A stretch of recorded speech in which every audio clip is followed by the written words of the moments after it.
Amen. So again, first of all, we would like to welcome you po in Anointed Savior Christian Church family. You are all welcome po to our Sunday service.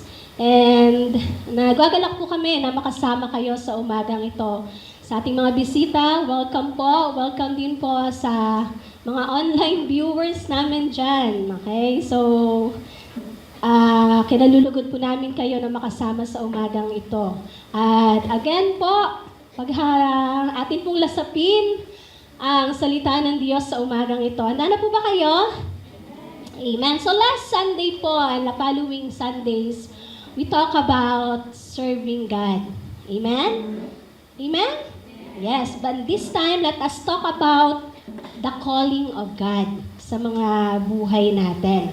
Okay? Do you know that God is calling you? Hello? Amen. Dahil tayo mga Kristiyano, tayo po ay naging Kristiyano for a reason because God, okay, has His purpose for us. Okay? Meron siyang calling, meron siyang pinili niya tayo, tinawag niya tayo for His purpose. Amen. And one of His purpose is to serve Him. Kasama na po yun. At sa umagang ito, pag-usapan naman natin ang pagtawag sa atin ng Diyos. Ano nga ba ang pagtawag sa atin ng Diyos? And why God called us? Ay, bakit tayo tinatawag ng Diyos? Bakit tayo pinipili ng Diyos? Sa karami-rami ng tao sa mundo, bakit ikaw pa? Kung saan kanya pinulot, saan kanya kinuha, kung taga saan ka man, ano yung sitwasyon mo bago mo nakilala ang Diyos. Diba? So mamaya, the Word of God will remind us kung saan ba tayo nagmula at ano ba tayo dati. At ngayon, ano na sitwasyon mo? Yung time na ang Diyos ay tinawag ka na niya. Hallelujah. Thank you, Lord. Are you ready? Amen. Sige po, let us open our Bible in Ephesians chapter 2, verse 8 to 10. Okay? Andiyan na po. So let me read. For it is by grace you had been saved through faith. And this is not from yourselves. It is the gift of God, not by works, so that no one can boast. For we are God's workmanship, created in Christ Jesus to do good works, which God prepared in advance for us to do. Let us pray. Father in heaven, we welcome you in this place, Lord. Holy Spirit, come be with us and let your presence take place. Hallelujah. We pray, O God, that you will cover us with your most unholy and precious blood. And as we listen to your words, O God, this morning, we pray, Lord God, for the moving of your Holy Spirit, that you will open every heart, O God, every mind, every spirit, O God, that we can understand your word more, Panginoon. And we pray, O God, hallelujah, that you will give us, Lord, the strength and a humble heart as we receive your words this morning. To you alone the glory, and we entrust to you, O God, the whole service. In Jesus' name we pray. Amen and amen. So, balik po tayo doon sa ating binasa. Okay? Na kung saan po, the Lord is calling us. So, anong kinalaman ng Ephesians na kung saan sabi rito, it is by grace you had been saved through faith. Okay? Ang sabi po dito, again, sa grasya ng Diyos, kaya tayo ay naligtas. Okay? Sa pamamagitan ng ano? Pananampalataya. So, kailangan ang kaligtasan. Okay, kung gusto natin na tayo ay maligtas, meron yung kalakip na pananampalataya. When we say pananampalataya, ibig sabihin, naniniwala ka. May pagniniwala ka na ikaw ay kaya o ililigtas ng Diyos. Hindi daw para sa ating sarili. Tama? Hindi para sa ating sarili kasi ang kaligtasan, ito daw, sabi rito ay regalo. It is a gift from God. Amen? Hindi daw sa hindi sa ating mga gawa. Ang kaligtasan po ay hindi po ito dahil sa ating gawa, kundi ito po ay regalo galing sa Diyos. Amen po. Bakit ang ating kaligtasan ay hindi naayon sa gawa? Sabi po dito, dahil para daw wala tayong ipagmalaki sa Diyos. Ang tao walang kayang ipagmalaki sa Diyos. Kaya kailangan, okay, tayo ay naligtas lamang sa pamamagitan ng ng grasya ng Diyos, mga kapatid. Lahat tayo dito naligtas dahil yon sa grasya ng Diyos. At malaking pagpapasalamat natin sa Diyos dahil kung wala ang grasya ng Diyos, paano pa tayo maliligtas? Kaya nga sabi rito, ito ay regalo galing sa Diyos. Amen? Kapag ikaw ba ay binigyan ng regalo, binabawi mo pa ba yon? Hindi na. Diba? Sa tao na pinagbigyan mo yung regalo, nasa sa kanya yan kung anong gagawin niya. Diba? Kung gagamitin niya ba o itatago niya kasi nga gift. When we say gift, it is free. Amen? Ganon din po ang salvation. Ang kaligtasan na binibigay sa atin ni Jesus Christ, libre po ito. Okay? Hindi po sa pamamagitan ng ating gawa. At sabi po rito sa verse 10 pa, for we are God's workmanship. Ayan po. Created in Christ Jesus to do good, which God prepared in advance for us. So ano pong ibig sabihin dito? Tayo daw ay alin? God's workmanship. Nilikha tayo ng Diyos. Okay? Tayo ay masterpiece ni Jesus. To do what? Good works. Para gawin ng mabubuting bagay. Dahil iyon daw ang nais ng Diyos. Na binigay, plinano niya na ang purpose niya sa atin sa una pa lang ay gawin natin ang mga bagay na mabuti, kalugod-lugod, karapat-dapat sa Kanya. Kasi yun ang nais ng Diyos. Okay? We are His workmanship. Create tayo ni Lord because of those things. Okay? Do you know that you are God's masterpiece? Church? Yes, we are God's masterpiece in progress. So when we say in progress, ay umuunlad. Sabi nga dito kanina, we are created, okay, by God, na kung saan we are workmanship of the Lord. And with that, we can call ourselves masterpiece. Okay? We are masterpiece in progress. Sino rito yung umuunlad? Magsabi ng amen. Yan. Hallelujah. Talagang pumapalakpak, umuunlad no? Talagang mga pinagpapala ng Diyos, talagang receive talaga yung blessing. So in other words, nandun tayo saan? Sa pagprogreso ng ating mga buhay. If you are a Christian at nakikita mo na ang buhay mo ay umuunlad, ibig sabihin, you are walking in the will of God. Amen? Pero kung ikaw ay Kristiyano, ang buhay mo ay pahirap ng pahirap, there's something wrong, kapatid. Baka hindi ka lumalakad sa kalooban ng Diyos. If you are a Christian and you're walking sa buhay mo na nagsastruggle ka, hindi mo malampasan ang mga problema, imbis na ang problema ay masolve, pero patuloy itong dumadami, naku, there's a big question in your relationship with Jesus Christ. Okay? Kaya let us, assess ourselves. Ano na bang nangyayari sa buhay mo ngayon, kapatid? Kung ikaw ay nagpo-progress, you are blessed. Hallelujah. Pero if there's something wrong sa buhay mo as a Christian, it's about time na i-search mo yung sarili mo. Baka may idinideal sa'yo si Lord. And I believe God is dealing each and every one of us every day in our lives. Amen? Every day po nagdideal po si Lord sa atin. Kung minsan nga, yun lang, we are deaf to hear God's voice because of those things na napaka-loud ng world sa paligid natin. Hallelujah. So sabi nga dito po, we are God's masterpiece in progress, kaya patuloy natin na panghawakan po ang mga salita ng Diyos sa kahit na anong sitwasyon ng buhay mo ngayon, kapatid. Okay? Believe that you are still working for progress. Amen? Kahit anong sitwasyon, madali man yan, blessed ka man, failure ka man, okay? Mess up man yung buhay mo ngayon, okay, the Lord is still working for you, for your life. You are still in progress. Amen? Because sabi nga dito sa verse na binasa natin, God created you to do good. God created you to serve Him. Kaya there is no reason that we cannot serve the Lord. Kaya kang, you continue to serve the Lord, whatever situation do you have in life.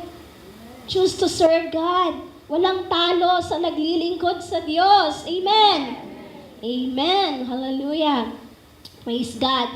But eto po, we are still in progress. But at the same time po, there's some hindrances na kung saan for us na hindi tayo maka-work in progress sa nais at kalooban ng Lord. Sabi nga, in serving the Lord, there is obstacle. That's what we talk about last Sunday. Kaya nga, even those obstacle ay nandyan sa buhay mo, let us not serving God. Amen? Hindi kita magpundo sa pagpanerbisyo sa Ginoo. May mga hindrances, and that is normal. Hello? Hindi lahat ng nagsiserve sa Lord ay bed and roses ang buhay.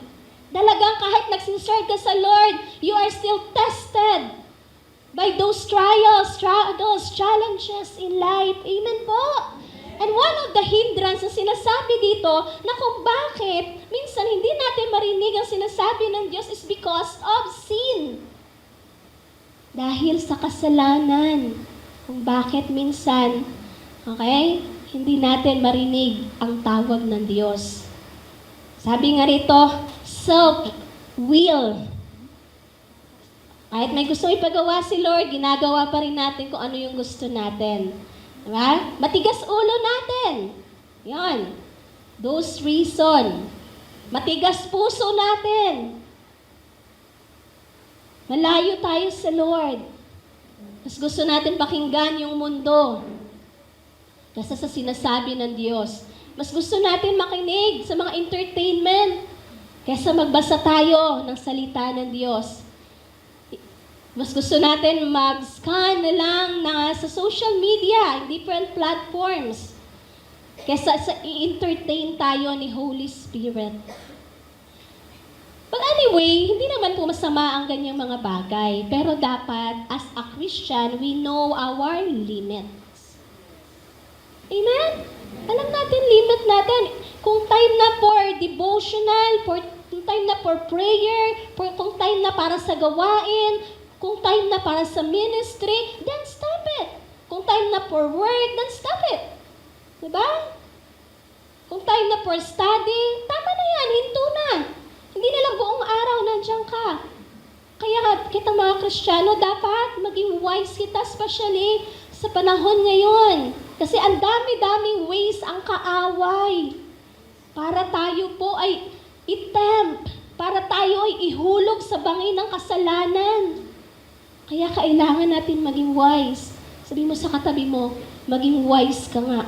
Thank you, Lord. Hallelujah. Let us ask God's wisdom every day na sa ganun na hindi tayo natitempt sa mga bagay sa paligid natin. So, again, those things are hindrance po sa pakikinig natin sa sinasabi or sa dinidil ng Diyos sa buhay natin. And still, the good news is God is calling you, kapatid.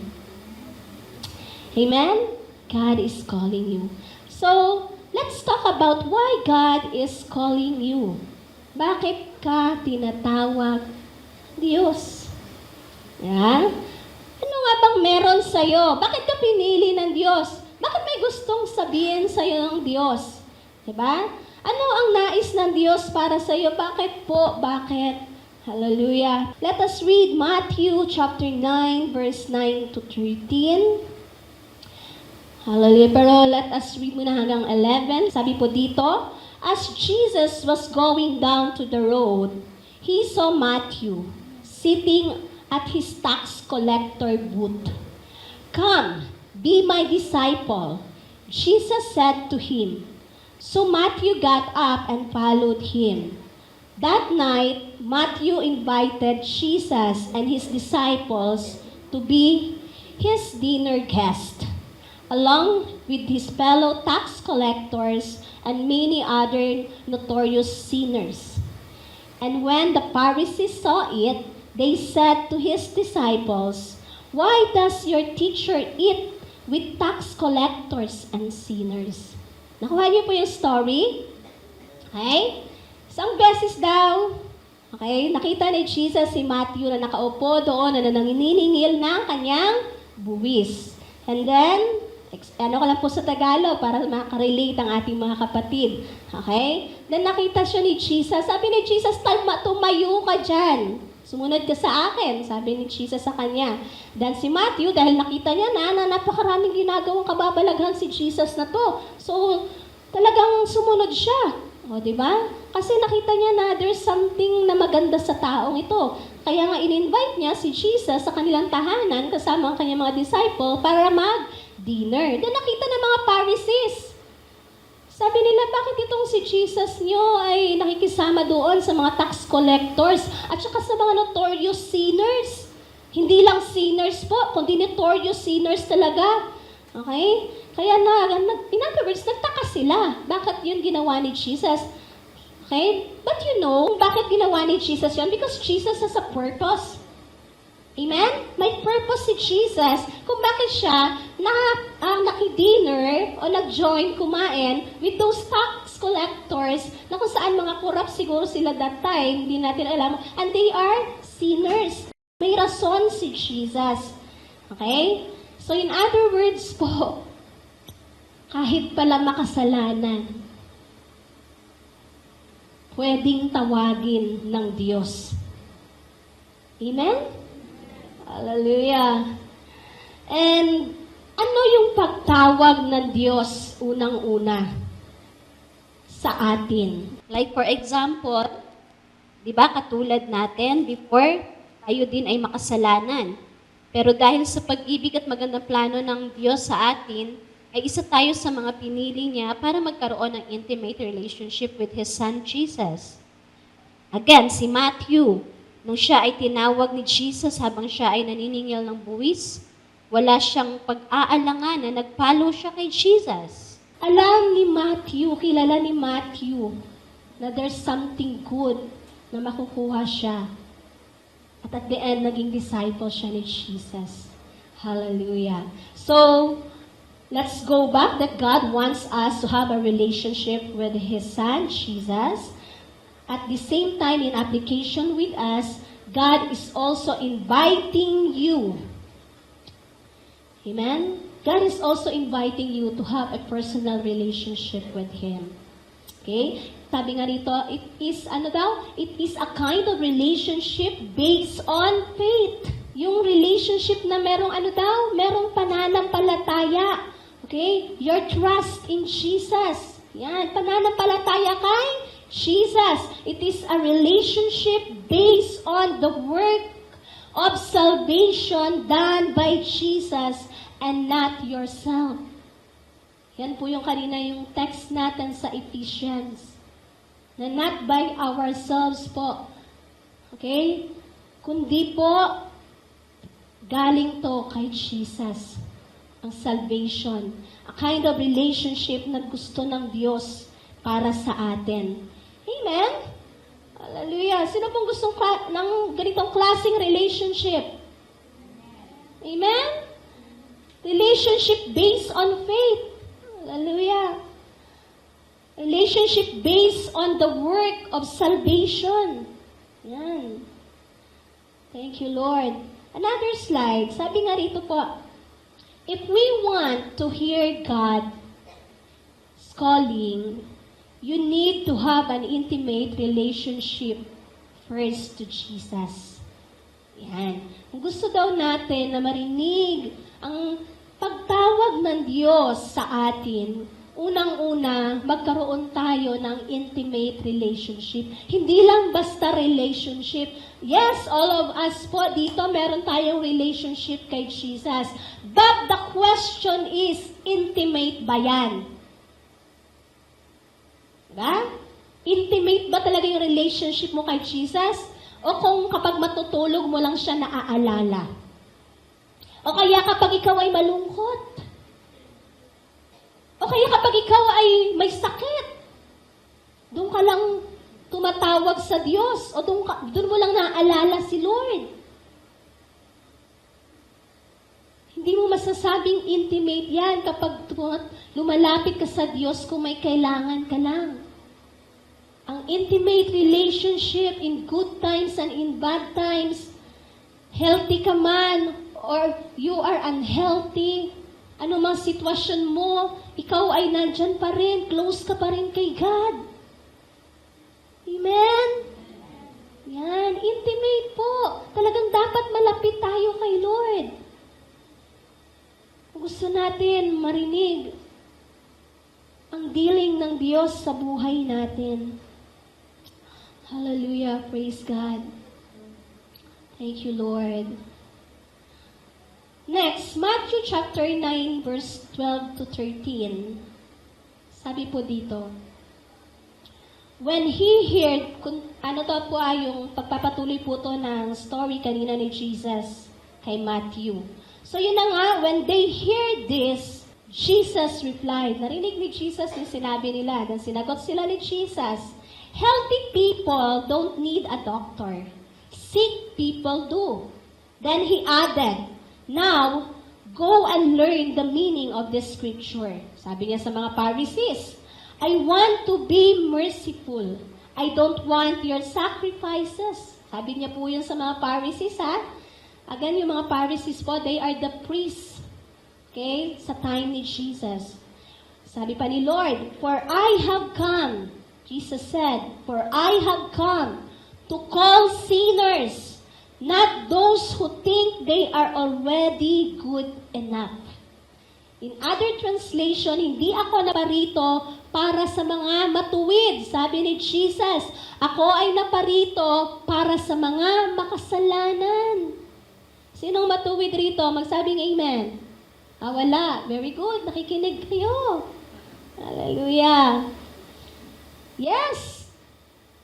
In other words, si Jesus pumarito, binigay siya ng kanyang Ama sa langit para po sa mga katulad nating makasalanan. Amen? Sa araw kahit tayo ay Kristiyano at nakakagawa pa rin tayo ng kasalanan araw-araw at wala tayong grace galing sa Lord, paano tayo maliligtas? Kaya thank God. Thank God for His grace, mga kapatid. Amen? Kasi kung wala yung grace ni Lord, araw-araw tayo nagkakasala, paano na lang? Paano tayo maliligtas? Kaya nga sabi ko kanina sa scripture, by God's grace. That's why every day, okay, yung salvation nandiyan na yan sa atin. Basta lapit lang tayo sa Diyos. Repent tayo every time na nagkakasala tayo. Amen? Hallelujah. Bakit po? Because we have already a relationship with the King. Dahil meron na tayong relasyon sa Diyos. Meron na tayong intimate relationship kay Lord. Kaya, we don't need to hesitate. Hindi na tayo kailangan mag-alangan. Hallelujah. Praise God. Amen? Yes, again, sabi ni Jesus dito, I have come to call sinners, not those who think they are already good. Okay? Jesus is calling all sinners into relationship with Him. Amen? The relationship He is inviting us, again, is based in love and mercy. Ang klase po ng invitation, ng relationship, ang gusto ni Jesus para sa atin o sa mga makasalanan is a kind of relationship that based in love and mercy. Wala nang dapat na-explain or i-prove pa when it comes sa love ni Lord dahil He already proved it. Diba? At the cross of Calvary many years ago. Yan. Hallelujah. Sabi dito, it is not a relationship that condones a sinful lifestyle. Hindi daw ito yung klase ng relationship na inaano ka pa, hinuhulog ka pa sa kasalanan o kino-compromise mo yung kasalanan mo. Hindi yung ganong klaseng relationship ang nais ni Jesus. Okay? Instead, it is a relationship that transform a sinner into a saint. Kundi ang nais ni Jesus na relationship natin sa Kanya ay ano daw? Ay ang matransform tayong mga makasalanan na tayo ay maging alin? Mga anak niya, mga saints, mga lingkod niya. Amen? It is a relationship that offers forgiveness. Sabi ko nga kanina, kahit nagkakamali tayo, at because of God's salvation na sa atin na the Lord can still forgives us. Amen? Yun, because why? Dahil po may relationship tayo kay Lord. That's the good news. It is a relationship that allows you to stand before the Almighty God. Akalain mo yon, yung klase ng relasyon meron ka sa Diyos ay kaya mong humarap sa Diyos na kung saan nagligtas sa iyo, sa Diyos na gumawa ng langit at lupa. Hallelujah! Sino makakagawa nun? Wala. Diba? Pure God without spot or blemish. A relationship where you can grow and mature in Christ. Hallelujah. That's why if you're a Christian and you have a relationship with Jesus na, dapat as a Christian, nag-grow ka, nagmamature ka. Kung totoo ang relasyon mo sa Diyos. Hello? Amen? A relationship which you can become the person of God. Ayan. Intended to be when He created you. Ganda, no? Ang klase ng relasyon na kung saan ninanais ng Diyos na kung saan ikaw ang tao na nilikha niya na para talaga sa Kanya at susundin mo ang mga plano at kalooban niya sa buhay mo. Again, that's kind, okay, of relationship God wants to all of us. And to those sinners po. Sabi nga doon, ang relasyon mo lang sa Diyos ang pwede mong panghawakan sa mundong ito. Bakit po? Kasi sa panahon ngayon, ang daming broken relationships. Diba? Broken relationship between parents and children, between husband and wife. Okay? Relationship sa mga extended family, sa mga relatives, nagkakaroon ng something wrong. Relationship sa best friends, sa mga circle of friends mo, nagkakaroon ng lamat, nagkakaroon ng problema. Pero kung kay Jesus tayo magbibuild ng relationship, panghawakan natin to hanggang dulo, kapatid. Kasi ang relasyon na ito, yun ang relasyon na magdadala sa atin sa Kanyang kaharian sa langit. Amen? Amen. Praise God. Hallelujah. Jesus is calling you into a relationship with Him again. Ang tanong, tatanggapin mo ba yon? Will you accept it? Amen. Hallelujah. Praise God. Let us allow Jesus to work in our lives. Let us accept God's calling. Amen? Let us respond to the call of God for having a relationship with Him. Amen po? Yes, praise God. Number 2 reason. Number 2, for you to be a disciple of Jesus. Number 2 reason why God is calling you is for you to be a disciple of Jesus. Can I hear an amen? When we say disciple po, it is a follower of Jesus. Tagasunod ni Jesus. Hallelujah. Okay, remember natin yung mga disciples na yan, na tinawag sila ng Diyos. O, diba? Sila talaga ay lumapit. Sige, let us hear from Matthew chapter 4, verse 18 to 20.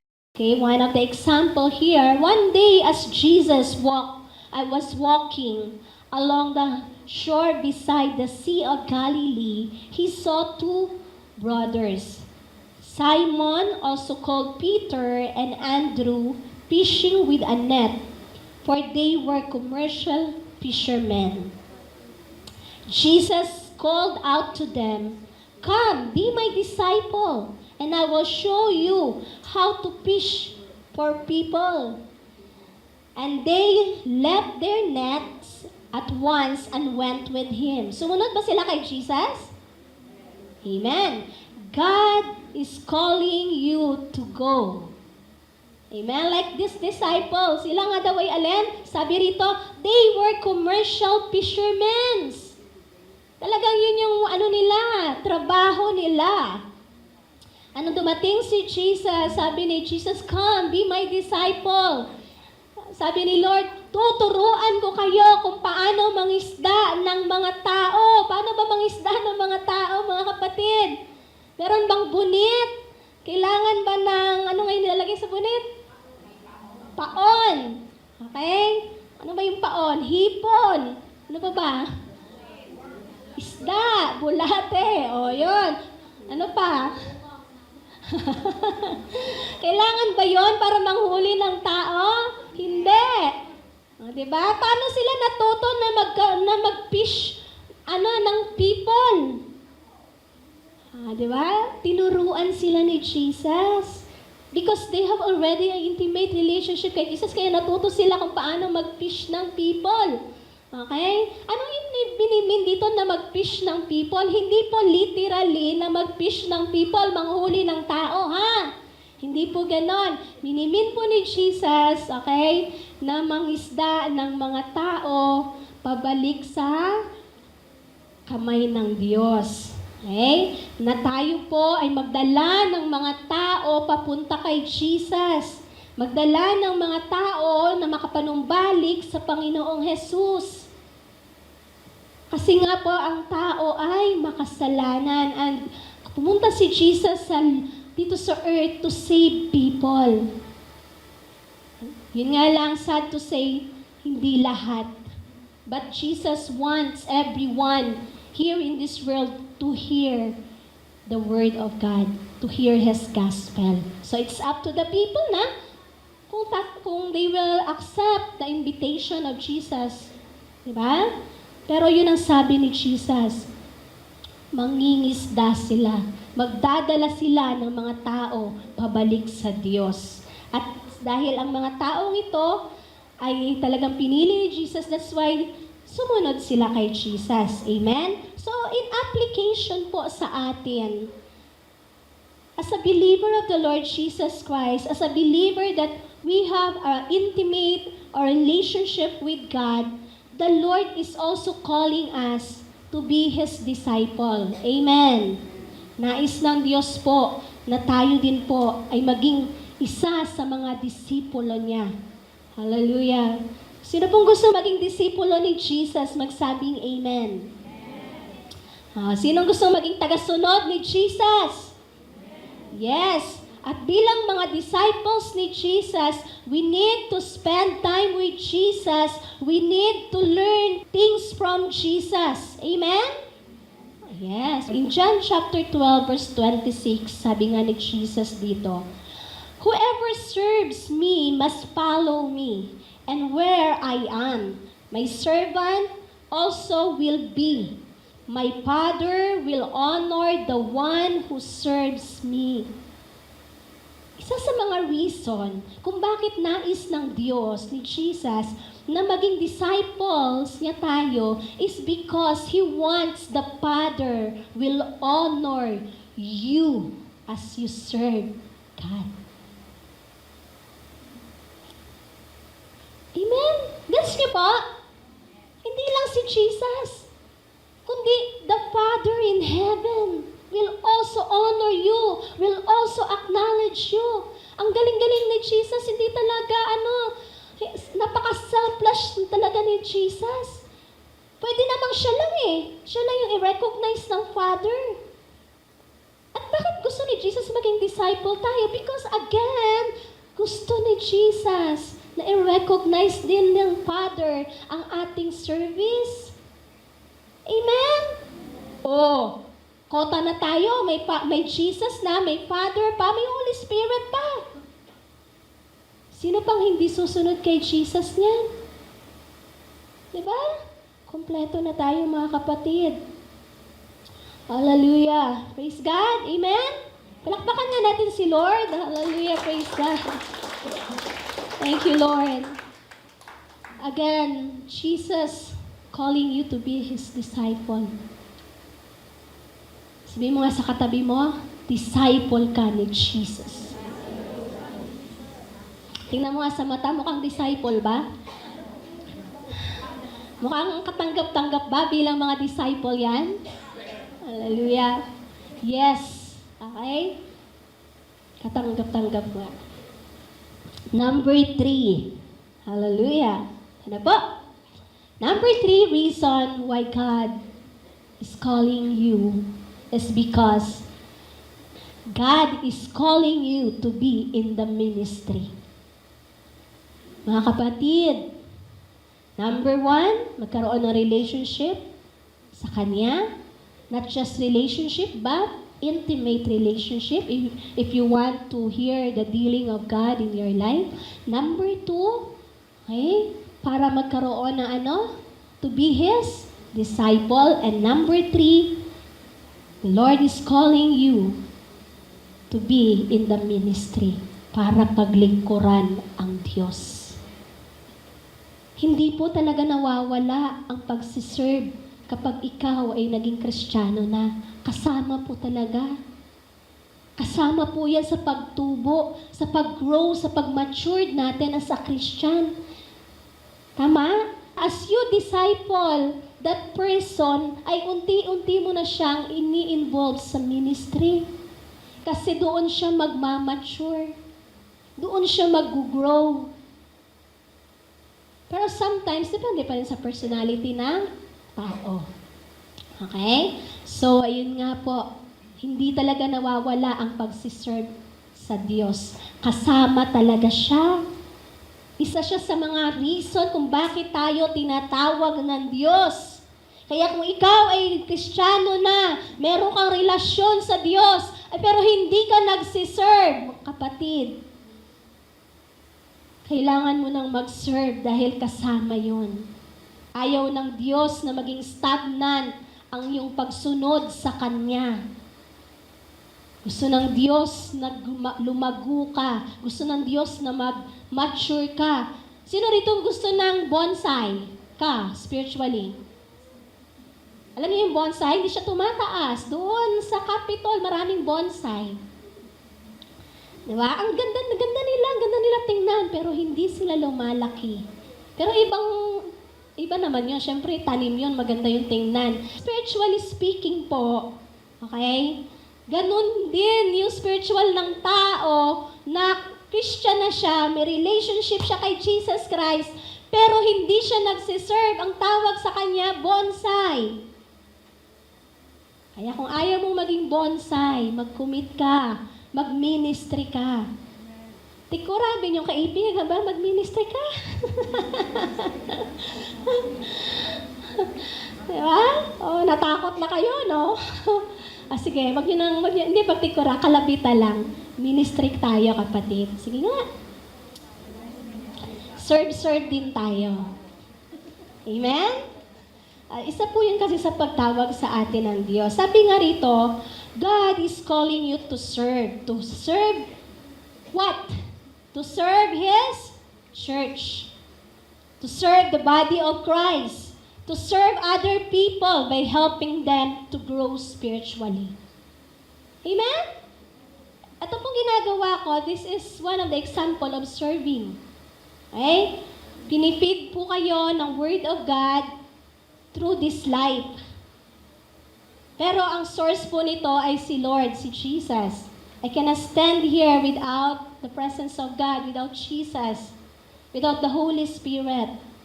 O, di ba? Katulad nga nito, there's something wrong na sa aking pakiramdam, and still I'm standing here. Bakit po? Because God chose me to serve you. Amen? Because what? For what? Because God wants you to grow spiritually. Amen?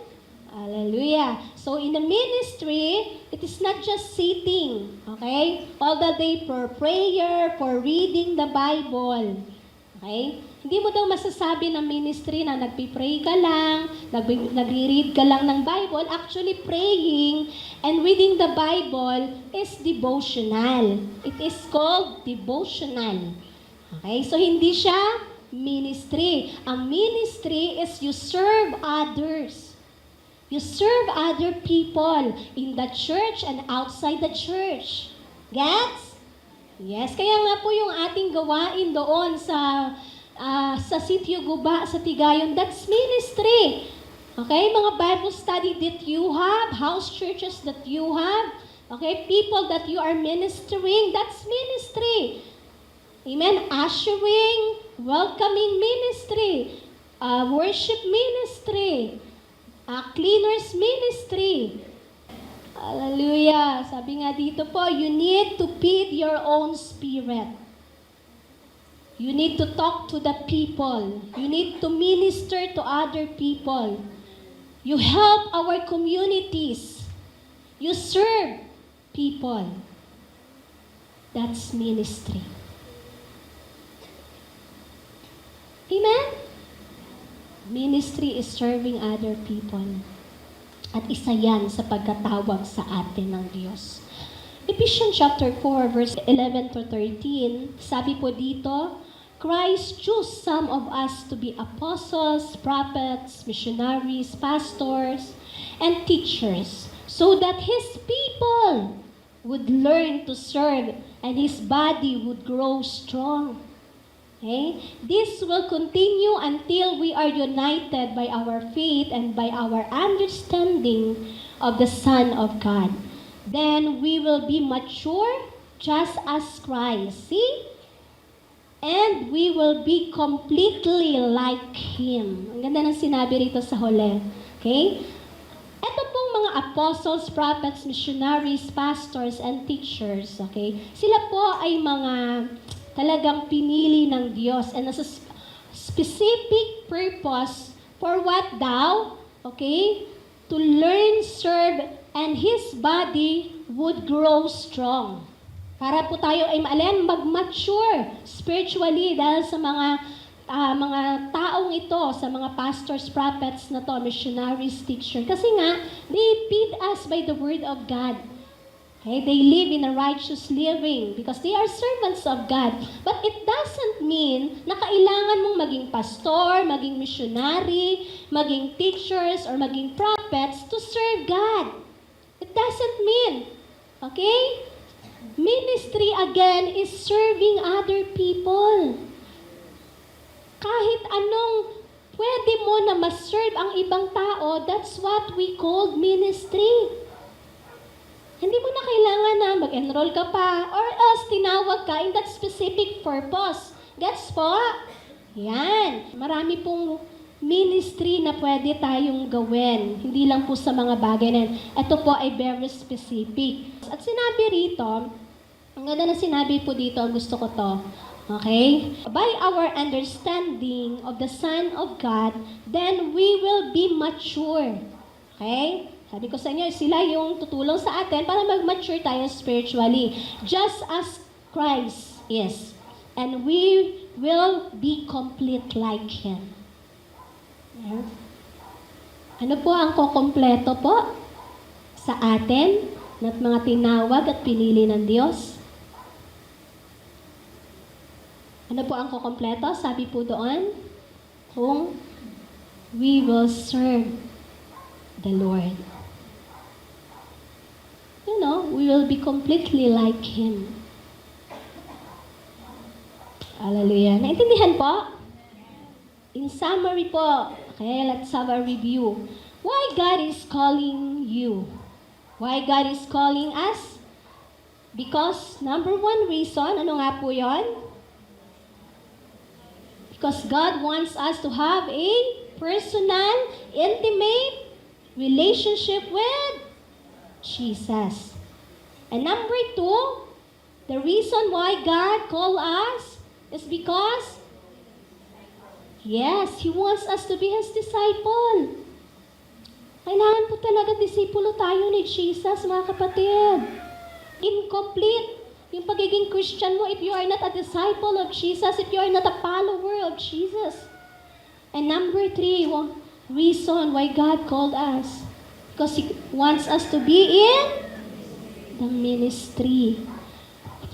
Gusto ni Lord na tayo po ay nagmi-ministry, nagsiserve, naglilingkod sa Kanya. Yan po ang mga bagay na yan ang reason kung bakit ang Diyos ay pinili ka, tinawag ka, niligtas ka. Dahil ang nais ng Diyos, pagdating ng araw ay makasama ka niya sa kanyang kaharian. Amen? Pakatandaan po natin yan.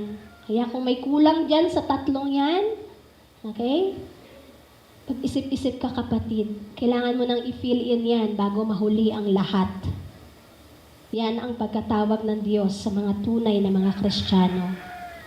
Ayaw ni Lord maging bonsai ka. Gusto ni Lord nag-grow ka. Amen? Hallelujah. Thank you, Lord. Let's serve the church. Let's serve the people outside the church. Let us go, okay? Sa mga tao sa paligid natin, let us preach the gospel. Let us share Jesus. Hallelujah. Next slide. Thank you, Lord. Sabi nga dito, don't lose your calling. Huwag mo daw sayangin ang pagkatawag sa iyo ng Diyos. Lahat ba tayo dito, Kristiyano, magsabing amen? Sabi ng Diyos, don't lose. Huwag mong sayangin ang pagpili, ang pagtawag sa iyo ng Diyos. Even though you failed, you will not less in the eyes of God. Kahit nag-failed ka, kapatid, hindi na babawasan ang pagtingin sa iyo ng Diyos. Amen? God can still use you again. Hallelujah. Even if you mess up, God can still use you again. God can bless you again. Even though you failed. Hallelujah. Amen? God can bless you again.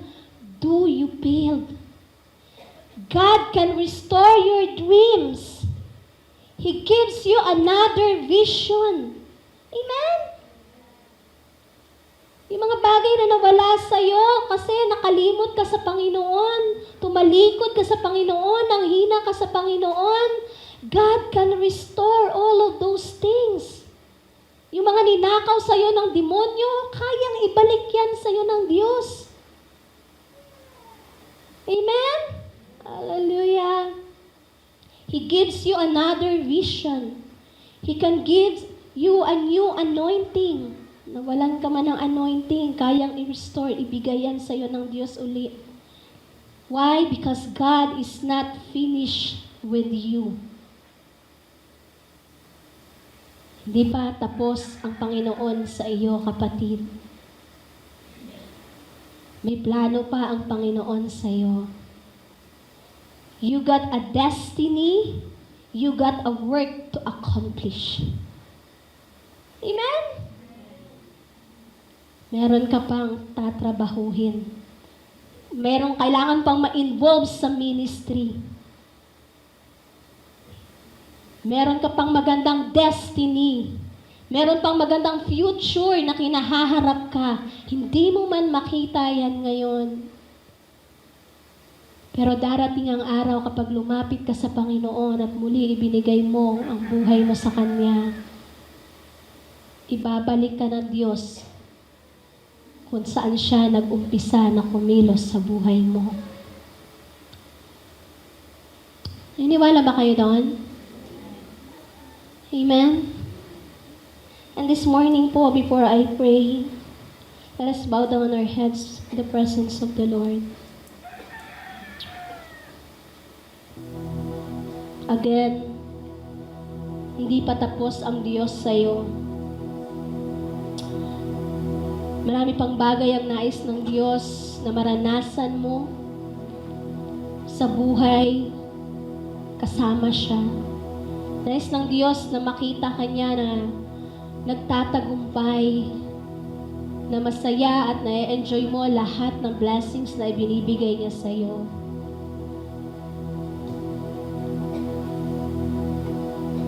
Sa umagang ito, kapatid, hayaan mo na ang Panginoong Jesus ang siyang mangusap sa iyo. Habang ikaw ay nakayuko at nakapikit ang iyong mata sa kanyang presensya. I want to remind you this morning that God is calling you. And God wants you to go back. Bumalik ka kung saan Kanya tinawag. Nang sa ganun ay muli maranasan mo ang pagkilos niya, ang presensya niya sa buhay mo. God wants you to have an intimate relationship with Him. Hindi mo kaya ang Diyos, kapatid. Hindi ka mananalo sa Diyos.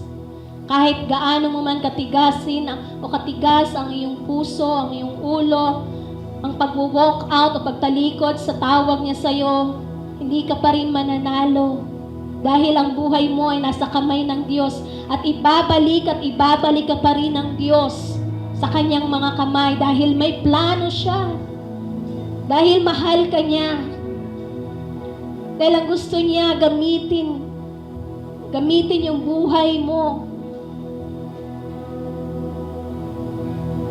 Sa umagang ito, nais ko na buksan mo ang iyong puso.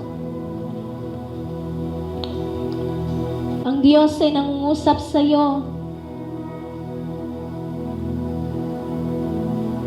At alam ko na ang salita ng Diyos na tinanggap mo sa umagang ito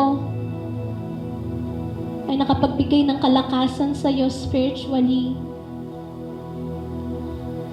At ang tanong sa iyo ng Panginoon, anak, tinatawag kita, sasagutin mo ba ako? Ang tagal ko na nasa labas ng puso mo, kumakatok ako sa iyo. Araw-gabi kumakatok ako sa puso mo, pero ayaw mo akong pagbuksan. Sa oras na ito, ang Diyos ay tinatanong ka,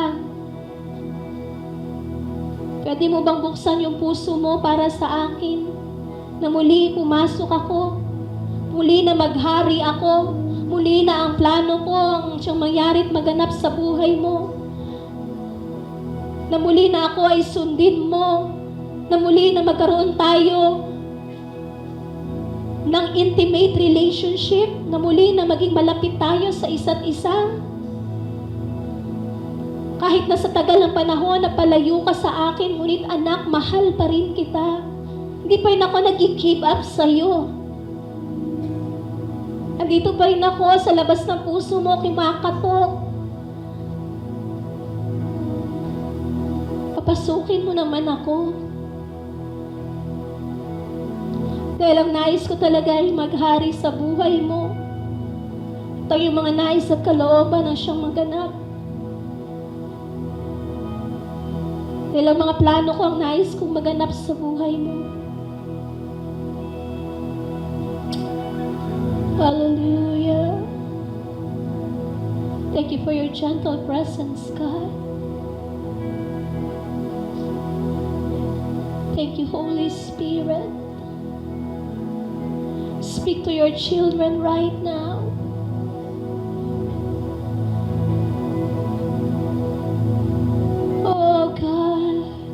We believe, God, that there is none like you, and you're the only God that we serve, and your name is Jesus. Thank you, Lord, for everything that you've done in our lives, Lord. You deserve all the praises, the honor, oh God, the glory, oh God, the adoration, thanksgiving, oh God. Thank you, Lord, for this moment, oh God. Hallelujah. Na tunay nga, Panginoon, ang iyong mga salita ang siyang bumabago sa aming mga buhay. Ang iyong mga salita, Panginoon, ang siyang nagtutuwid sa amin, Panginoon. Thank you, Lord God, na ikaw ang Diyos na kung saan nais mo para sa amin na iyong mga anak ay mamuhay, Lord, sa iyong kabanalan at sa iyong katuwiran, O Diyos. Kaya, Lord, sa mga oras na ito, Lord, we surrender to you our lives, Jesus. Binibigay po namin at pinagkakatiwala po sa iyo ng buo ang aming mga buhay. Panginoon, nandito kami, gamitin mo kami, Panginoon. Gawin mo kami maging tunay na mga disipulo mo, Lord. Tagasunod mo ng iyong mga salita. Tagasunod ng mga bagay na nais mong ipagawa para sa amin, O God. At hayaan mo, Lord God, na ang aming relasyon sa iyo ay habang tumatagal, ito po ay tumatag ng tumatag, lumalim ng lumalim, O God. Lumago ng lumago para sa iyong kapurihan, O Diyos. And yes, Lord, You called us to do the ministry.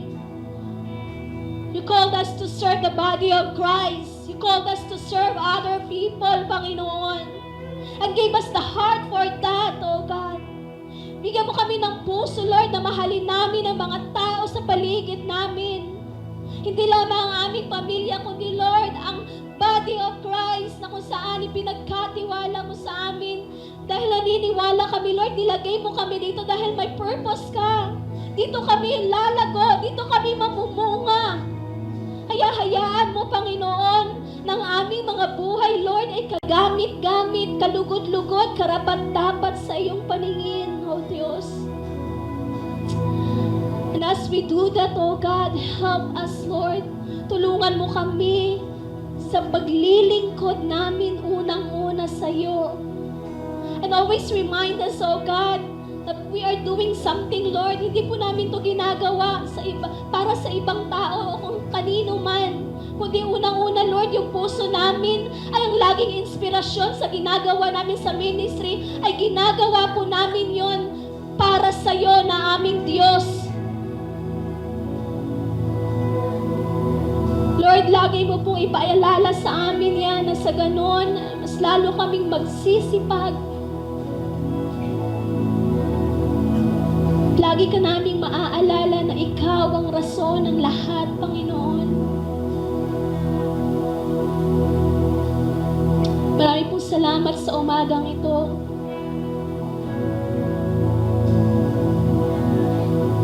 Tuloy ka, O Diyos, na siyang manguna, mangusap sa amin.